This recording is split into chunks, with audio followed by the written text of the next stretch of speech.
అర్జున్ కథ 100లో సక్సెస్ అయిన ఒక్కడిది కాదు, సక్సెస్ అవ్వకపోయినా ప్రయత్నిస్తూ మిగిలిపోయిన 99 మందిది.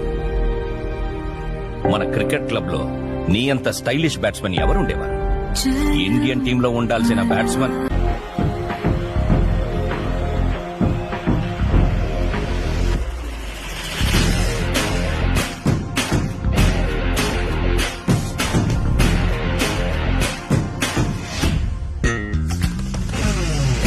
మలిగిన అలలిక ఎగసెను చూడరా, అసలు అవధులు లేవురా, అలుపు దరికిక చేరనీక ఆడరా, మలుపు మలుపుకు చెరగని గురుతులు వీడరా, పగలు మెరుపులు చూపరా, వయస్సు సగముగా మారిపోయి ఓడెరా, గెలుపే అడుగడుగునా వెలుగే